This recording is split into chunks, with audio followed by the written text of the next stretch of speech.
Well, let's head to my colleague Rofhiwa Madzena now in Cape Town, where the medium-term budget policy statement will be delivered from about 2 o'clock this afternoon. Rofhiwa, I hear the weather is much warmer in the mother city than up here in Joburg. But can you tell us a bit about the preparations that are in place for this afternoon?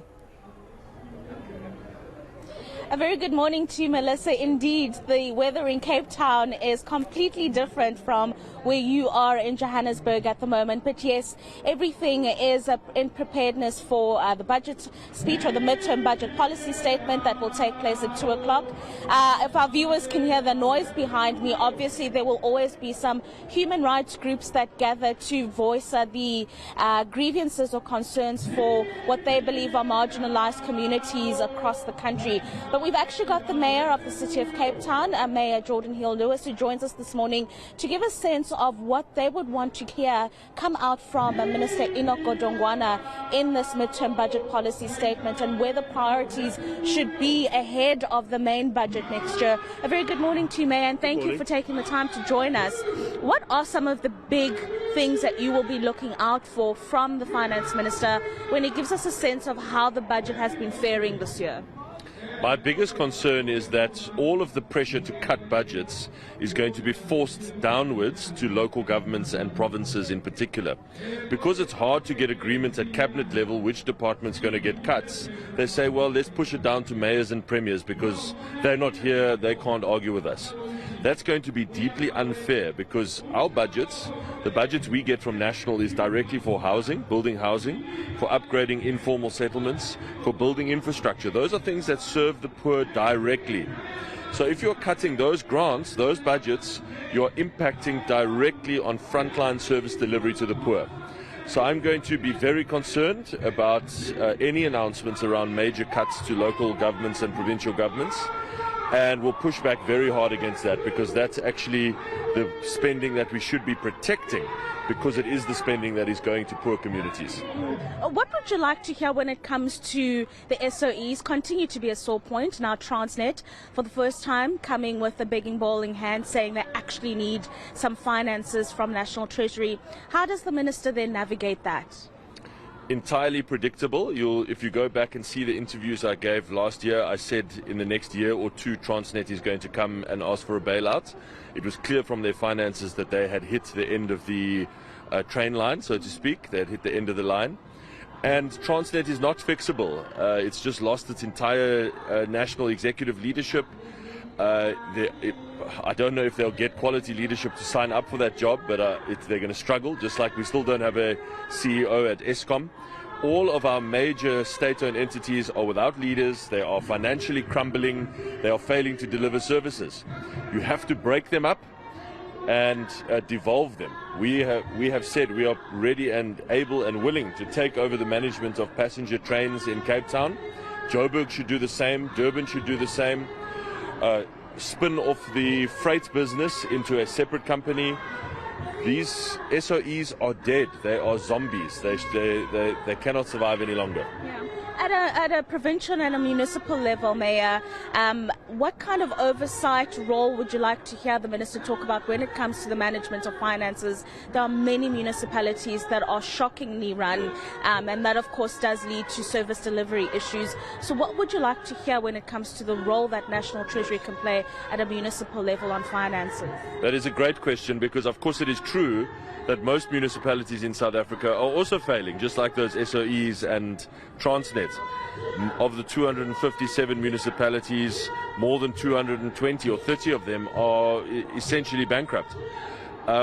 So yes, I accept you can't treat everyone the same.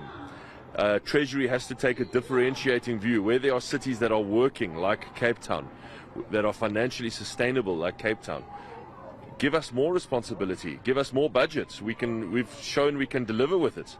I heard yesterday there was a big fight in the eThekwini Council, councillors punching each other because they returned 1.9 billion rand, was it, to National Treasury of infrastructure grants. We are desperately looking for more money to spend on infrastructure in Cape Town.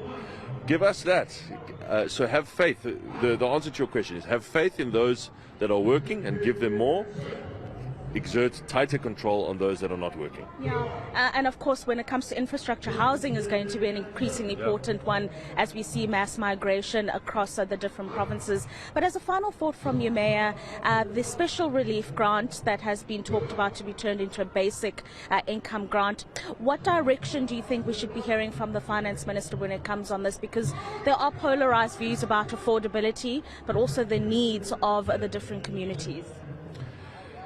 There's no doubt in my mind that it has to stay.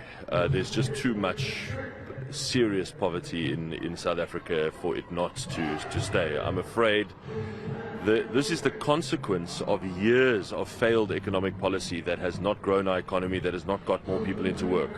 We're now dealing with massive, very serious, extreme poverty in our country. The state has a responsibility to care for those people, even if it's just a little bit. 350 Rand, we know, is not nearly enough. It's a little bit to put some food on the table. However, if we accept that has to stay, we have to turn our attention to how we make it affordable. And in fact, not only that, how do we afford more? How do we increase that amount over time? The way you do that is to grow the economy. We have to be focusing on growing the economy, and you do that with infrastructure, with making it easier to do business in our country, and investing, not cutting budgets that are meant for infrastructure and delivery to the poor.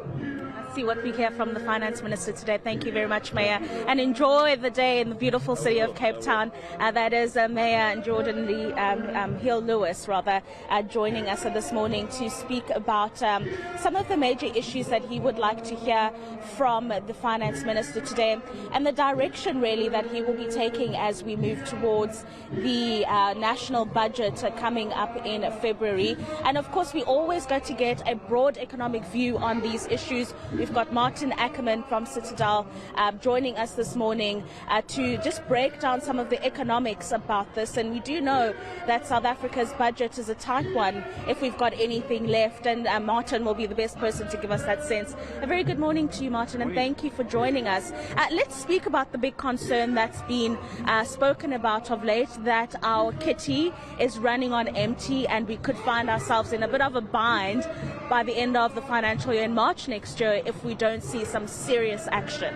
You're 100% right. You know, the budget is about two things. It's about the expenses on the one hand and revenue on the other hand. And since February this year, the expenses are up significantly, and we can go into detail why. But the revenue is also down significantly, and that's on the back of a very weak economy, a lot of load shedding, and we're not getting the tax collection that we expected to get. And the difference then is in a tight corner. And if we can't fix that very soon, that's putting government in a very difficult position in terms of how are we going to meet the requirements in terms of what we need to look after. Let's speak about that why a little bit more. How much of the ballooning expenses is directly linked to government and its management of finances, but how much of it is external factors like the geopolitical developments, the inflationary pressures that we're facing and the like? I think on the expense side is probably more in terms of our decisions. On the revenue side, there's a lot of external factors. So if you think revenue side, that is obviously linked on, let's say, the mining companies and their ability to export and pay tax. And that commodity tailwind that we had a couple of years ago disappeared. So we know that commodity prices are about 30% lower, and that's obviously a major headwind in terms of having the same revenue. So that's an external factor. When it comes to the expense side, you know, the three biggest things that's baked into the cake is obviously the wage bill and the 7.5% increase that we've seen. That's a decision that we've made, or government. The social grants, that they're still debating whether it's going to continue after March next year. But if you listen in the background, you know, that's not something that we can just get away with. We need to continue with that. And then the fact that we're already borrowing a lot. The debt service cost is the third biggest item of the budget. So that's also in the expense basket, if you like. So expense is definitely something that we got under control and where we can make decisions. The revenue side is definitely more in terms of what's happening globally in the economy, but also where do we struggle to remove the structural issues like the ports to actually get the benefit of a faster growing economy. Yeah, and that's very worrying because you give us this dire picture of our expenses, and the President actually said that the debt servicing costs alone are bigger than the police budget that they get on an annual basis. So you wonder, what are some of the low-hanging fruits that we could start to implement now and start to see some kind of short-term turnaround? I think the easiest way to resolve a lot of the issues is just to get the economy growing. Yeah. You know, to cut back on expenses. Now you're talking about people's lives, you're talking about cutting jobs, reducing payment, taking away social grants, which can cause social unrest. So that's very difficult, especially in an election year. If you think about the revenue side, you know, yes, you can increase tax, but not very popular. But if you can just get this economy to grow at full capacity, that will lift the revenue base and sort out a lot of issues. So the low-hanging fruits is almost to say, where can we very quickly remove a lot of the red tape and bottlenecks that's preventing us to get to that growth? And we know the story. It's like February this year, the tax incentives on solar made a huge difference. Already we can see the benefit in various industries where they're getting off-grid or have alternatives. We need to do the same very quickly in terms of the rail reform, the ports reform, and other issues that are preventing us to get to that full capacity. And what do you think you'll get a sense of the direction that he'll take on the SOEs? There's a lot of talk of privatization. We're already seeing the transmission part of Eskom about to become its own entity as soon as a board of directors is hired. But that kind of reform with SOEs, how far should that be happening as well? And should government absolve itself completely from responsibility there?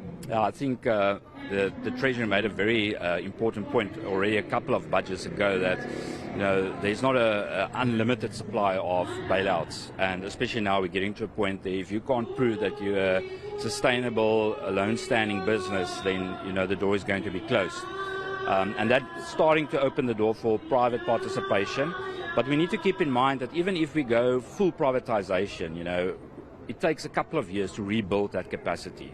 But at least that will put us in a position that maybe in this fiscal framework, which is normally a 3-year framework, we can get to more sustainable growth that will start to help in terms of fixing the revenue shortfall that we are seeing. So the sooner the better.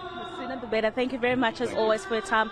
That is Martin Ackerman joining us this morning just to break down the economics of the midterm budget policy statements and the direction that we should be seeing when it comes to pronouncements made by the finance minister. It's a very tight rope that he's walking, and it's going to be very interesting to see those immediate changes that he's able to implement. There's huge talk about austerity and initiating austerity measures, but he can't do this. It's not going to be easy, especially as we approach elections. And these are the kind of conversations that we're going to be having throughout the course of the day ahead of that all-important speech that will be taking place.